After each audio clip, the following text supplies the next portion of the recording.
if there are any questions being typed, I can't see them right now, so just cut me off and read them to me, and that'll make it more conversational. So if you're listening, you can ask a question at any point, and Alex will stop me and we'll talk. Okay, that's more fun than anything else. So I will be talking about the entrepreneurship program, and I will do so. Let me kind of show you the agenda so it makes sense, the order, and I trust me, it's going to be short and sweet, but very sweet because I'll give you a lot of detail. I think it makes sense to give you a little bit of context about the program, where it came from, so you understand where we sit right now and some of the things that we're considering for the future, and some things that we can collaborate on, and just to enhance this brand new program. I'll talk about the faculty in it more because I think by you seeing our backgrounds, you'll be able to better understand how we can, certain things that we can do together, or where our interests lay. So I'll make that effort so you make the connection, not only how the program has developed because of our background, how we have helped the students, and how we can do things together. I'll talk briefly about the program outcomes, so basically what has come to fruition so far as a result of the efforts that we have put in. And last but not least, this is really more about you, so that will be, I'll disclose to you certain things that I think we can do together, and certain engagement opportunities that we have, and we can turn that into a really cool, awesome conversation. So with that said, I will talk about the program, and I'll say that we're brand new. This program has been around for roughly, let me say 4 years. The beginning efforts revolved around building a strong curriculum, and I can't take any credit for that. That was done by one of my colleagues, Bill Jackson, who has since this summer retired, but he built a very strong curriculum for the program. This program, while we put it together, we realized that all our efforts in the classroom would only get us so far, that the real magic would happen outside the walls. And so we developed many, let me call them extracurricular activities, or activities that happened definitely, it took place outside the classroom, just to make this experience meaningful and valuable to the students. We know that not all the students that join the program want to have their own business. We have built a program that helps basically, with creative problem solving and managing innovation. So whether you're in your own business or working for someone else, our goal is that you are the leader in taking that innovation from concept all the way to market, and do a really great job at it. So I'll share with you some of the initiatives that we did outside the classroom. I'll share with you two that I think are very valuable. The first one, you see this very cluttered screen with little pictures.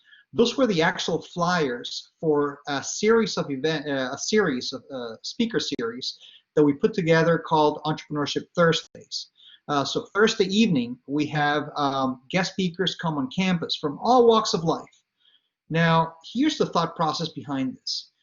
We wanted an environment where people from the outside could penetrate the academic bubble at Stetson and interact with the students. And so these events are open to the public and, of course, the students.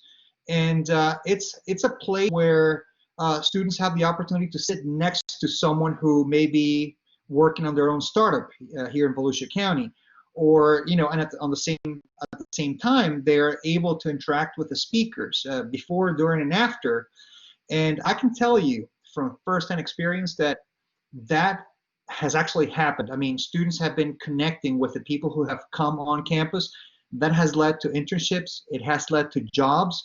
In fact, one of on the second call and second to last person, that gentleman hired one of our students and made him his protege, basically. And this gentleman is one of the wealthiest men in Volusia County. I mean, he claims he has a net worth of like $150 million, but that doesn't matter. What matters is that the man has a phenomenal Rolodex, if that still exists, but he has great connections, and he is helping his protege connect to the business world. So when he graduates, he has, phenomenal chances.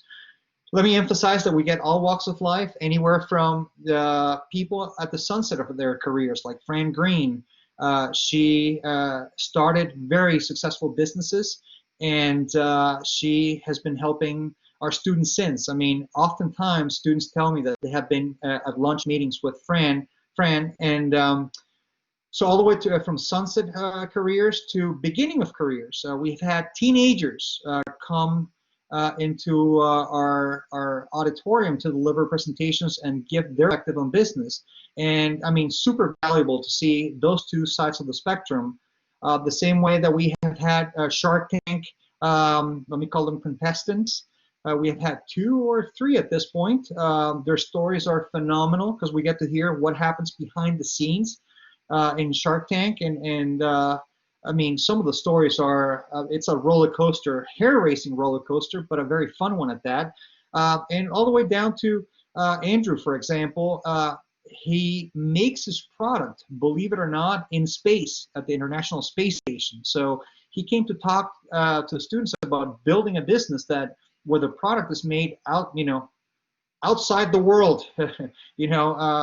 It's I mean, again, we cater, we get as much diversity as we can in every aspect, and we go from people who are in the trenches, right now developing a business that is getting great valuation like Kareen, down to someone like Kevin Manley with a nearly $1 billion exit. So kind of crazy. Alex, did you have something? I think I heard you talk. No, we're good. Okay, good. These are pictures of the attendance at these events. We have maxed out. If you have been in the auditorium in the business school, you know that is a big room. It can sit 144 people. We have maxed it out several times. Again, a very engaging platform for our students. Another example, this gentleman in the middle with a ZZ Top beard, what maybe is still one of our trustees, very big name in the skydiving industry, and probably one of the most animated speakers that we have had in this speaker series. The other initiative, I told you that I was going to share 2 with you, is the Prince Leaders. These students that you see on the screen are handpicked using a very specific set of criteria. We look for students who have a specific business idea in mind, who want to act upon it.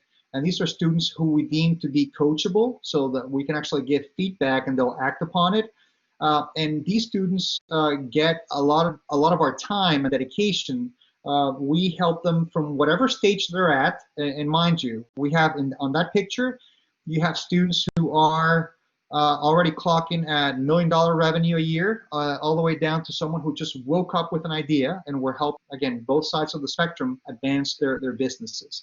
It's kind of cool, and more to come on them in just a moment. Do know that they do represent the university at business pitch competitions, and they'll be seen, and I'll share that with you in the section where I discuss about some of the outcomes of the program. Let me shift gears to talk about the faculty. And again, the only reason I do this is because I think it makes sense for you to understand our backgrounds and why in the world are we working with the students, and why is it worth your time to either engage in the program or to be in the program. For myself, I think in many ways I exemplify some of the outcomes that we expect for our students. You see on the screen the picture of a sawmill located in Germany. That was my first job out of Stetson, and I don't know if I said this, but I'm a double hatter myself, under and grad MBA from Stetson, and it just keeps pulling me back, man. You cut me up and I bleed green apparently with a hat. Anyhow, with this company, when I joined Anteholz in Germany, I started for them a division of the company that took care of the international sales. It was a very entrepreneurial endeavor within an established business. We had to develop new markets from scratch. We had to develop new systems to be able to cater to those new markets. We had to hire Well, I started as a one-man show, and by the time I want to say 2, 3 years into it, I think at the peak I may have had about 10 employees, and we were doing about 25% to maybe one-third of the revenue of the company. And again, this is one of the largest softwood sawmills in Europe, and we would like to see students at that same level of success where they can, develop something new within a very big and established business. Another example of this, and this when I came back from my MBA, finishing the MBA, I started working for Performance Designs. Maybe you know this, but the land happens, for some bizarre reason, it happens to be the skydiving capital of the world, not by virtue of number of jumps, but because the industry is located, all the major manufacturers are like within a 2-mile radius of the university.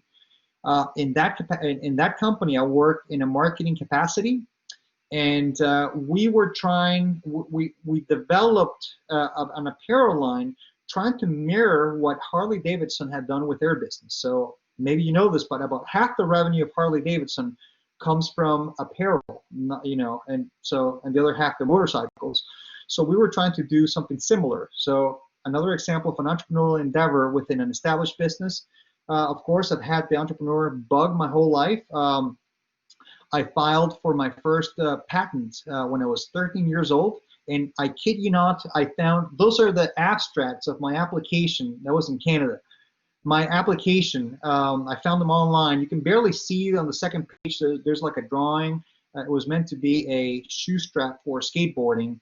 And, that was my first taste at entrepreneurship, at inventing something, innovating. And I loved it. And I haven't stopped since. I've started in several businesses along the way, and currently I have 2 businesses. One is a business ranking system. I help international students who are studying in the U.S. and would like to work in the U.S. beyond graduation. I help them connect with the companies that are most likely to hire them and to do a work visa application on their behalf. So that's one business, and all our Stetson international Stetson students have a free license to use that platform. The other business that I run right now, I call this kind of business micro innovation, because I take established products that are in the market, like a doormat, like glow-in-the-dark stars, or a card game. I tweak them a little, I add a little something to it, and I sell it online. And I'm happy to report, I mean, the doormat business has been crazy. We have stocked out this year multiple times, and as we're having this conversation right now, I have several containers making their way from India to the U.S. And we were in China, we changed providers, we just, with everything going on right now, we had to switch. And on the bottom right, we developed a card game specifically geared for the Venezuelan market in South America. And it's funny we're having this conversation now, but about 3 days ago, we had, out of the blue, a mention, like one of those influencers made a mention of our game online. We didn't know, and just sales exploded. And we have been, I mean, now we're scared because we're probably going to stock out. We were thinking that we would have enough until the end of the year, but it doesn't look like we'll have enough stock. It's a great problem to have. But these are exactly the things that we're teaching our students, and we can speak about it with knowledge and skill, because we are in the trenches, living all these trials and tribulations.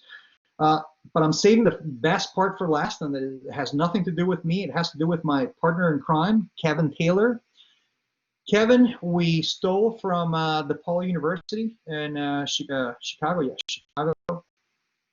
And Kevin has a very strong background in the digital world. Let me say programming and online architecture.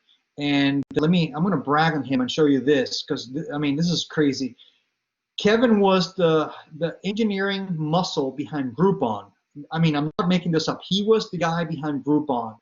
And that was his first major exit. He sold his company. His company was absorbed by Groupon. That was his first major exit. And then the other one, it's kind of interesting. If you have ever bought a URL on GoDaddy, GoDaddy offers you, they try to upsell you on many things, and one of those things is um, email marketing capabilities. And the little button is Kevin's. That was Kevin's company. And so since he sold that company to GoDaddy, so imagine that horsepower, that intellectual horsepower, with us at Stetson in the entrepreneurship program. Our students are going to receive help and assistance beyond anything that we have been able to to do at this point, at least in this particular field. So I am thrilled, excited, crazy. I'm over the moon about having Kevin starting working with us in the fall. Amazing partnership that we'll have.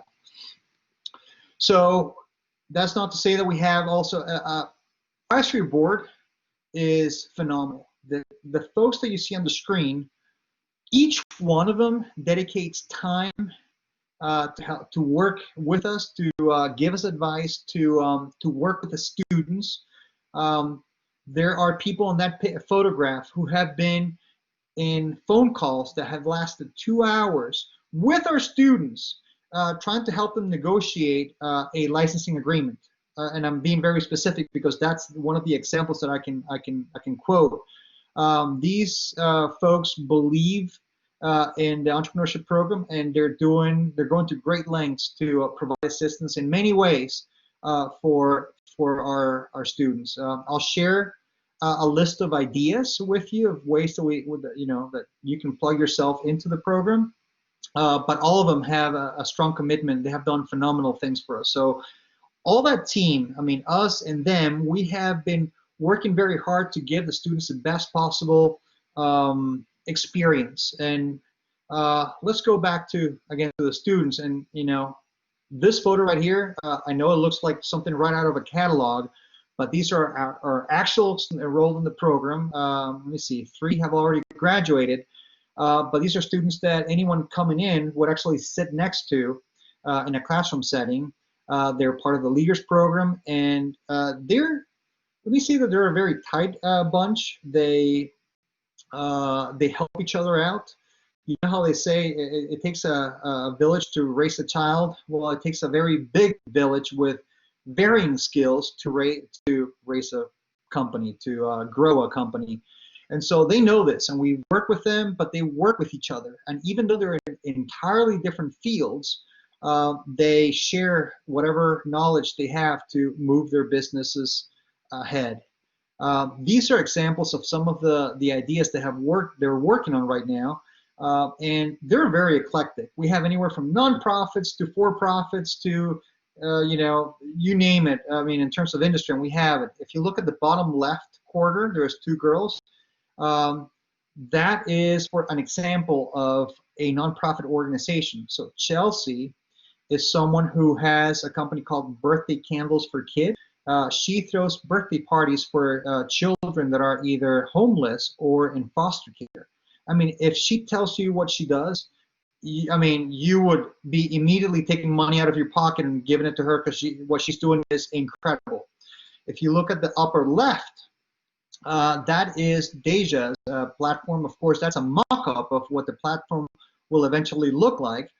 But she is trying to, she's building a platform that would rival the likes of LinkedIn. I know that's a big order to fill, but you may know this, but young generation students, specifically high school students and college students, are not as likely to join LinkedIn because it is a platform that favors people with experience. Think about all the things you have to plug into LinkedIn. They tend to be things that experience or certifications that a professional would have, but not a student. So she's building a platform that would do the opposite. It would favor students and highlight coursework, highlight organizations that someone is involved on campus, and that sort of thing. And the feedback she has been getting through market validation has been incredible, phenomenal. I couldn't rave more about her. And then if you look at the first row, the second to last picture, there's like a little drawing of something. I'll shake it right there. That is from one of our students, Bryson, who invented a double compartment syringe. This device is used at ICU and ER units to administer medicine. And we have a utility patent that in the process of approval. And this is one of the students that was negotiating a licensing agreement with a company out of Texas, and one of our advisory board members was helping with. And I mean, again, you see the whole gamut and all the ideas in between that we're working with. Very diverse, very positive and creative environment. As a result of this, you see on the screen many pictures.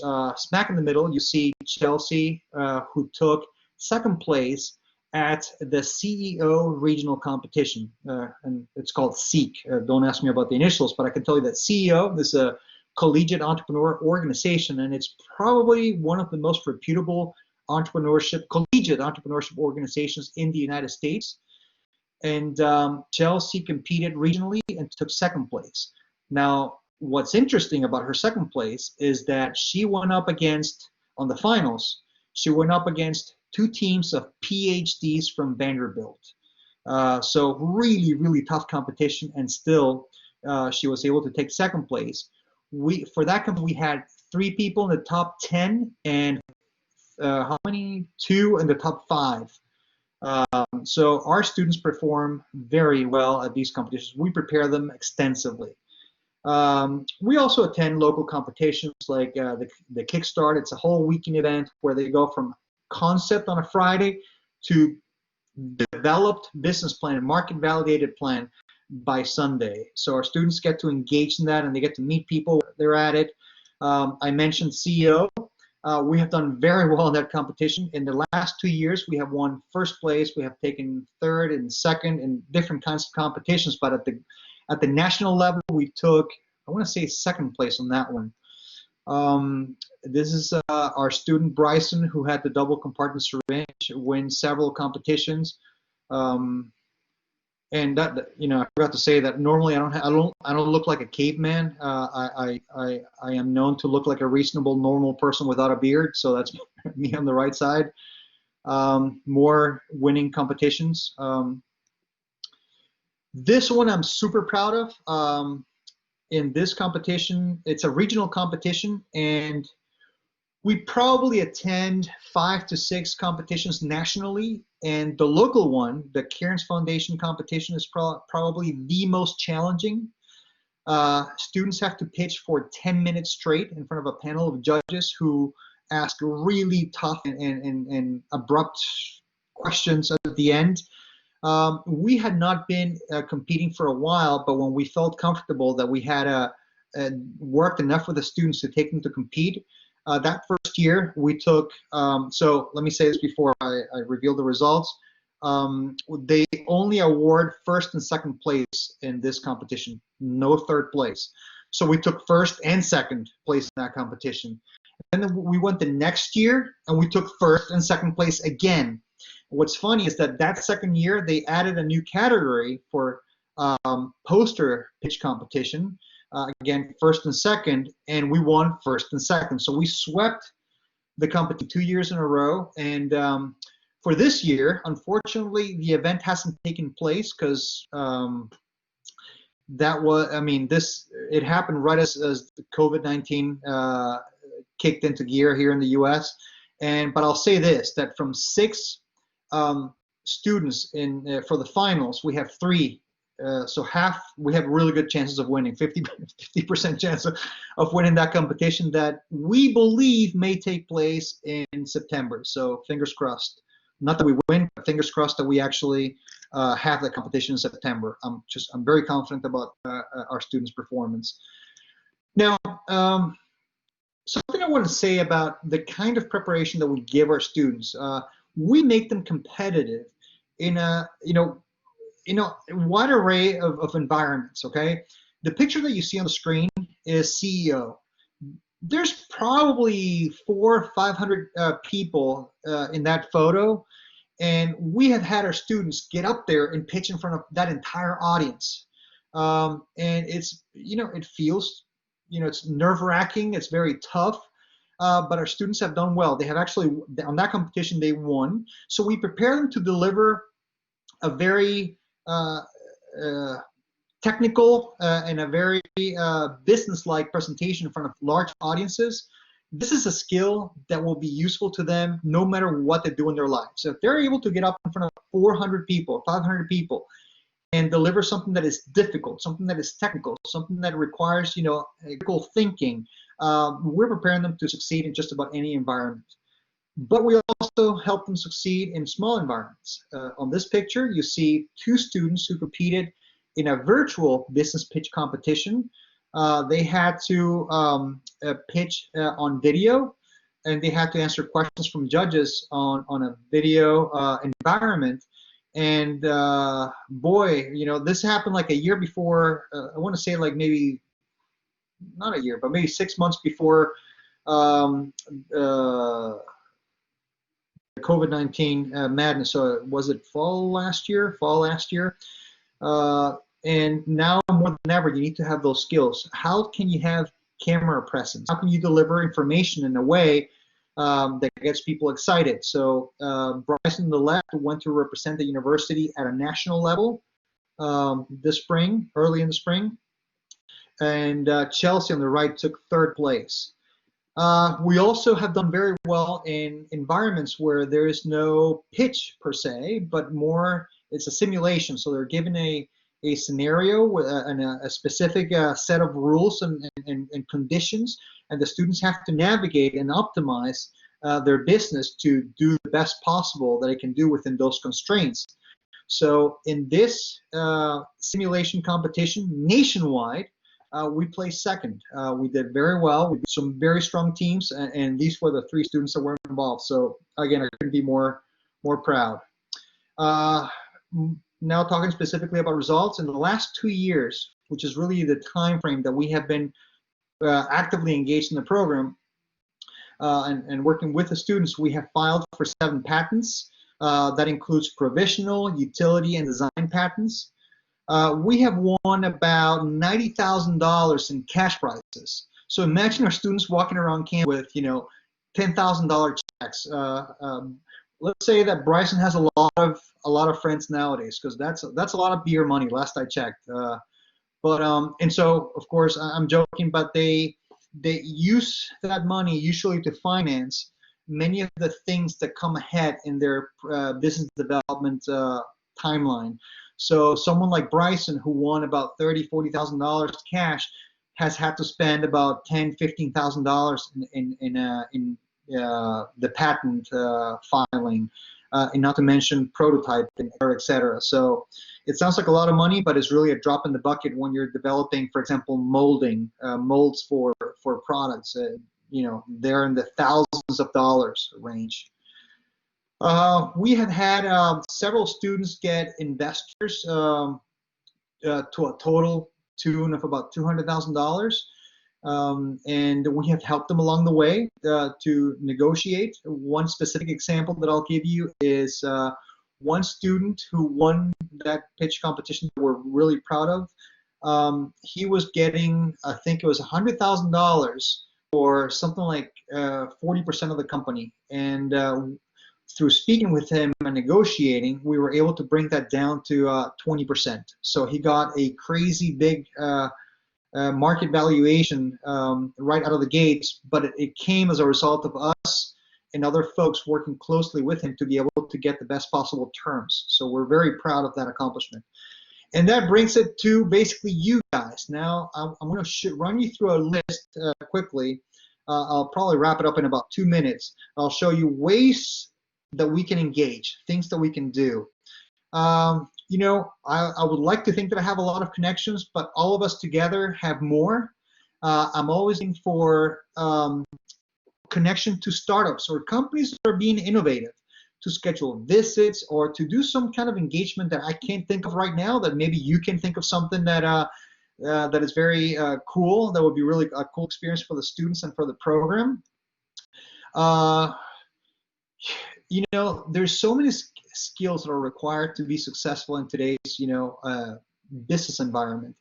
And, while Kevin has phenomenal programming expertise, and I have, some general, say general, but there's certain pockets of expertise that I have, but definitely we don't know it all, and we always look for other experts. Something that we were short of last year was a materials engineer. They're very hard to come by in Volusia County. But if you think, or if you know of someone who could provide remote and or on-campus mentorship, game on. I would love to speak with this person. Um, Locating internships is a big thing. Imagine how cool it would be for our students to to do an internship over the summer at a startup or a company where they're developing something new, maybe a new product or a new market. We want them in the middle of the action. We want them to have hands-on experience, and so we need help locating those internships.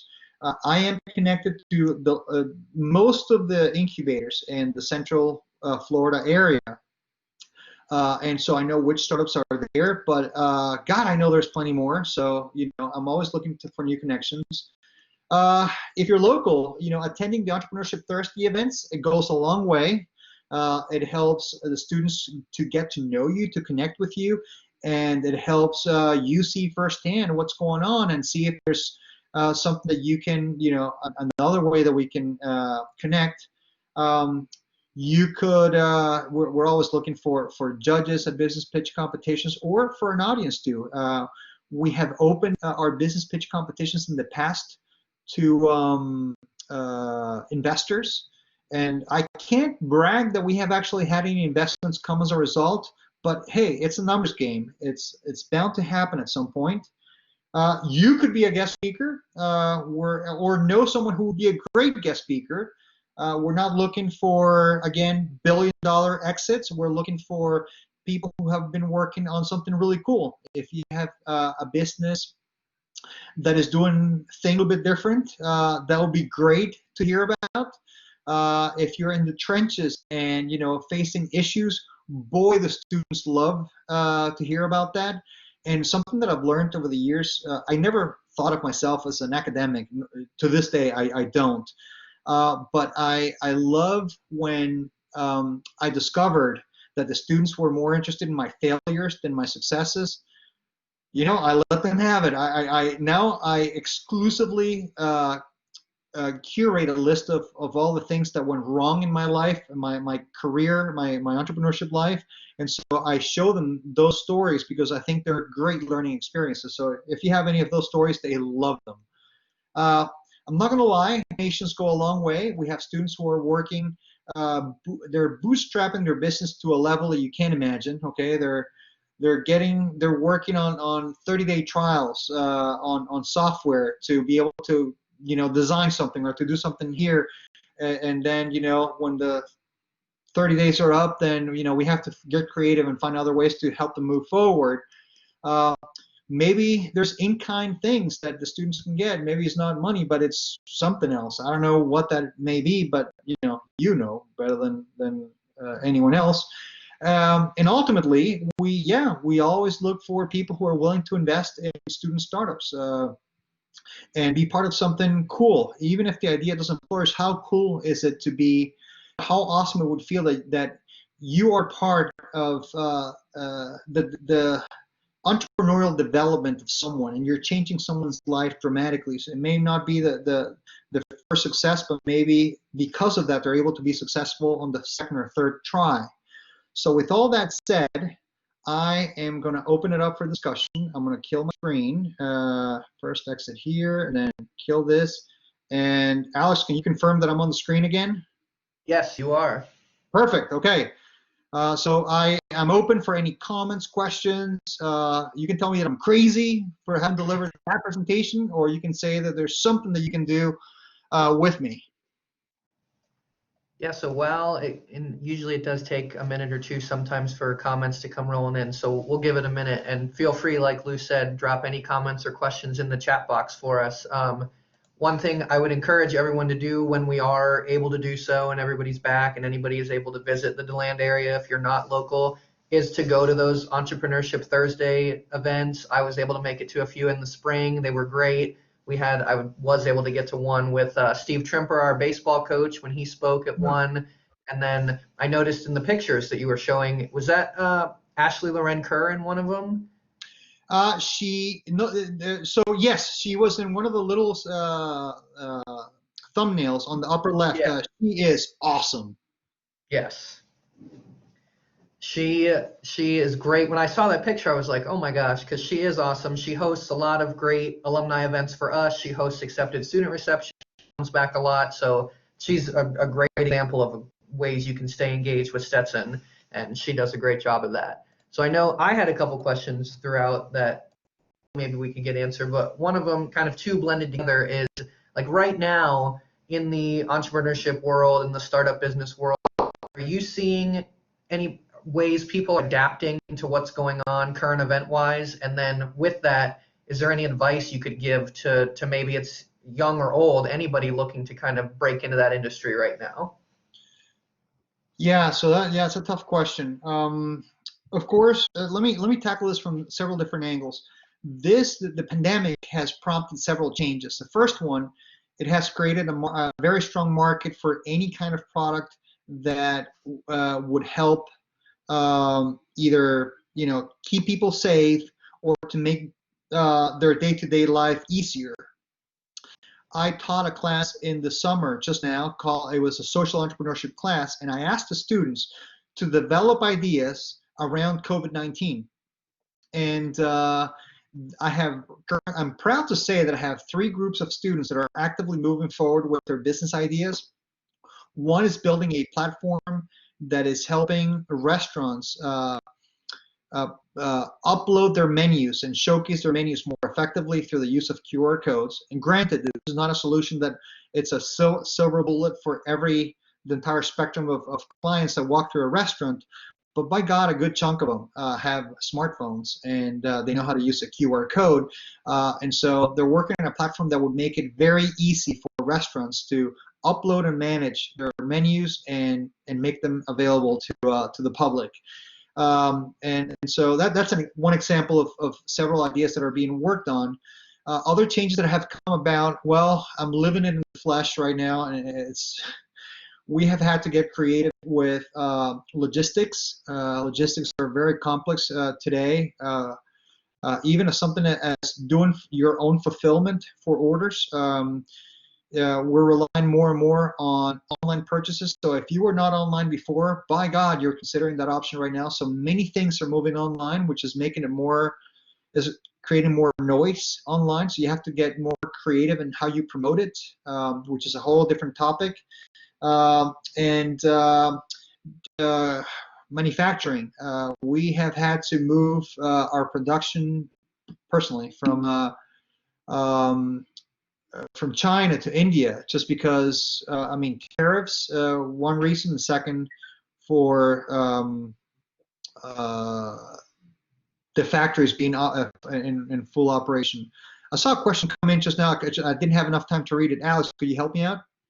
Yeah, and I'm not sure exactly if you will have an answer for it, but this is an interesting question, actually. I believe we have a group of parents on watching this right now, and they asked, will my child, if they're awarded grants and scholarships for school, would that be affected by him starting a business while in school? I don't know if any limitations. I know that all the students in the Prince program have scholarships, and they're all starting businesses, and some of them, like I said, have $1 million businesses already in place. To my knowledge, it has not affected any one of them. If anything, the opposite. I know that some of our board members, I'll keep it more discreet, have financially helped our Prince Entrepreneurship students get the funds that they need to complete the payment for a enrollment a semester or a year. I hope I'm answering your question. If I didn't hit it, you can correct me. And I see there was another question on what? Yeah, from Ruth, what steps are being taken to diversify the entrepreneurship program itself? So, well, I will interpret diversify my own way, and I'll try to give it as many twists as I can. So, Ruth, if I don't address your question properly, feel free to hit me up with a more help me focus. So when we recruit students, we're very aggressive to recruit them from across campus.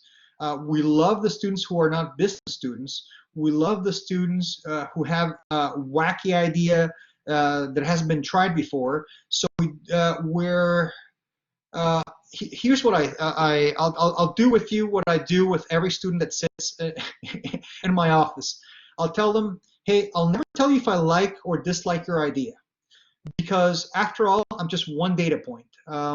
I tell them, hey, had I come to you 20 years ago and said I was going to invent a blanket that you could put on that had arms and you could watch TV with, you would have said I was nuts. Yet Snuggies has proved us wrong. I mean, $200 million in profit. I would have killed that idea on the first day.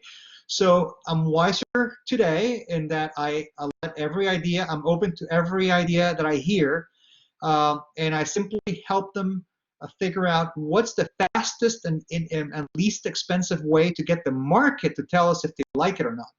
That in itself helps diversify the program in any possible direction you can imagine. From an industry perspective, from a gender perspective, from a race perspective. If you looked at the picture that I showed before, I mean, our group is as diverse in every sense. They're as diverse as they come. And that's what makes them really cool to work with, because they feed off each other. They feed each other ideas, and they see each other's perspectives. So how can I take this to the next level? Well, continuing to recruit as aggressively as we can outside the business school. I mean, the business students know that we're there, but I really want those science students. I want those biology students. I want those music students to come through the door. I think that there's no reason why every student at Stetson should have a minor in entrepreneurship. If you're a music major, I mean, you're going to be making music, and there's a good chance you'll be working for yourself sooner or later. How cool would it be that we give you the tools to do just that? So all that said, Ruth, did I hit it, or did I miss something on your question? Fingers crossed that I did. We'll see. I know it takes a minute sometimes for the Sure. comments to come in, so we'll give it a second. Yeah. I did So have one question. Alex, you said you had another question that you had. Yes, more analyzing first generation. Okay. So let me go with that quickly, and then I'll see a couple of questions just popped up. But first generation students, we have in the program right now, for sure, at least one student who's a first generation college student coming into the program, and I'm really actually when I was talking about LinkedIn, this student has taken huge strides. We of course I can't say that I would love to have more students enrolled. So if you can think of a way that we can put that on steroids, I would love to hear it. Budget set aside for students. Okay. But the Dents were asking about budget, and our entrepreneurship program budget is heavy on the travel side, so we can get the students to travel to about 6 competitions per year, and we travel as far as California for these competitions. We believe in that expenditure because it puts the students where they're supposed to be. They're face to face with colleagues who are also developing businesses, the same way that they're in front of industry experts and judges, giving them feedback on their ideas, which is more valuable than I can say on this presentation right now. We wish we had currently, and we're developing this, a budget, a more robust budget to help the students with specific expenses that come with market validation testing. So think about purchasing a URL, which is about $15, maybe $40 with privacy settings. Think about building a prototype that may cost anywhere from $50 to maybe $250. Think about getting the license for MailChimp to conduct several tests with people online, or to pay for advertising on Facebook just to try out to see how the market behaves with a specific product. So we're currently working on that budget, and God, it cannot come soon enough. Who may not have access to the same resource? Ruth. So yeah, we're this is exactly what I'm talking about right now. So we do have students in the program who, if they wanted to build a rocket right now, their families probably have the financial resources to build the rocket and launch it. And if it's a flop, oh well, we do have that, but we do have most of the other students are in the other side of the spectrum, where these are students who are there on their own merit. There are students who are, one of them, a GI Bill, and he's counting every penny to be able to graduate. And so when we discuss any of those tiny expenditures, they're a huge deal. I've had to put my own money sometimes, to help out. Like, okay, let's buy the URL right now. If you become rich at the end, just remember me. That's what I tell them. We try to help any way we can. This is something that the advisory board, and I discussed about 2-3 weeks ago, and we're doing right now our best to. We're putting together a plan where we can gather funds so we can get those students the financial help they need to launch their ideas. For students who are interested in building a business while they're in school, is there mentorship advices on business? So we try as much as we can to pair the students with mentors, and we try. Okay, here's the thing. Eventually, the students see me as a parental figure, so basically they don't pay any attention to me at some point. And so but it's kind of like that thing that when the uncle says something, then the child does it. So we look for those uncles, quote unquote, so in the form of mentors who come on campus or virtually, and they help our students with advice, whatever that may be. And so we have been fostering for a couple of years relationships with experts in legal, accounting, finance, marketing, material engineering, but we need more. So we do need more mentorship opportunities. We have we have the intent of bringing on board what we call an entrepreneur in residence. So this is someone who is a seasoned entrepreneur who will be sharing their expertise with the students and helping along. So we do have it available, and if a student comes to us with a specific ask, we always make sure that we do a clean handoff if we don't have ourselves the capability.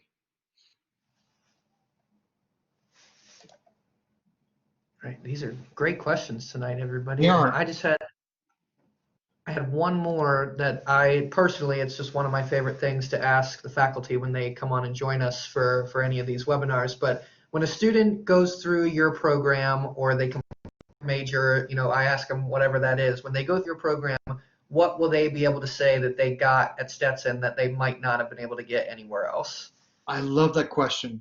Actually, I love yours and Ruth's. Like, I love Ruth. Like, super awesome question. Just saying. We want students to be able to say that when they graduate and they enter a company and the company's doing anything that is innovative, they need to do something new, this student is 100% prepared to tackle that project. We want them to be able to claim that they can take an idea to market at the lowest possible cost, with the least possible amount of resistance, that they understand to treat ideas as experiments that can change. We use the term pivot. You may not know this, for example, PayPal, which probably all of us have used at some point. PayPal is the 6th iteration of the original idea. It was originally meant to be a platform that did encrypting between two devices, but it didn't have any traction. But they knew they had a good piece of technology that if used for the right purpose would be successful, and that's what PayPal became. And we know that all our students have good ideas, maybe the market will request the idea to morph a little bit, but we want our students to be able to know what the process looks like. And if you talk to our students, they'll, I receive a lot of traffic from the outside world, like, adults who are starting their own businesses. Our students are way better prepared than they are. Adults tend to make the mistake of being enamored with their inventions, and they don't want to change them. They're not willing to run tests. Our students understand the process from beginning to end. I love that our students are very capable communicators. Oh, I got this awesome anecdote. This I have to tell the story quickly. So you may remember one of my slides. I had one of the people who won the Cairns competition that I said I was really proud of, a blonde girl. You should have seen her presentation the first day of class in a classroom setting of about 30 people. She literally ran out of the classroom crying, and she didn't finish her presentation. And it left the room like, everyone else in the room was really uncomfortable, like, "Ooh, what was that about?" And I'm thinking, oh my God. And she is going to be competing in about 2 months in like a really difficult competition. So we got together, we talked about her concerns, we worked with the presentation skills with her, and I get goosebumps right now saying this. And she delivered a presentation that I got teary-eyed at the end. And as I was running to her after she pitched, I was going to give her a hug, and suddenly someone stopped me and grabbed my arm, like, "Hey, would you mind getting out of the way?"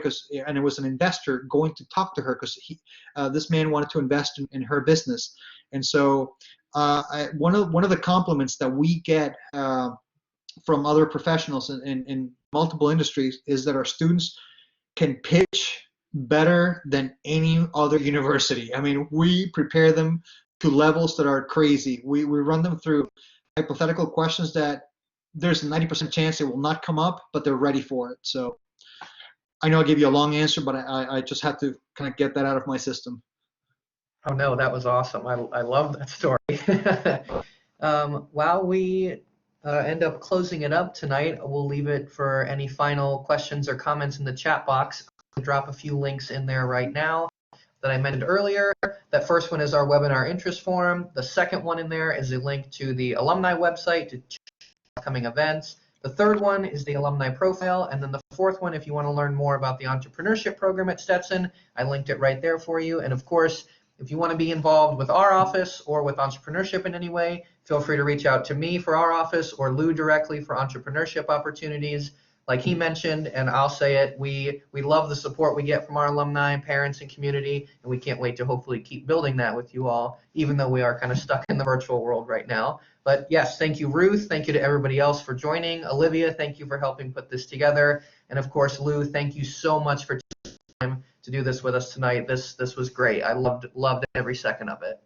Thank you, Alex. And my email and cell phone number are on the screen. If anyone wants to get a hold of me, if anything that I said struck a chord and you want to contact me or you want to do something with me, I'm down, okay? I'm ready for it. Awesome. Well, thank you, Lou. Thank you, everybody, for joining tonight. Hope everybody has a great night and stay safe and well. Thank you, everybody. Bye.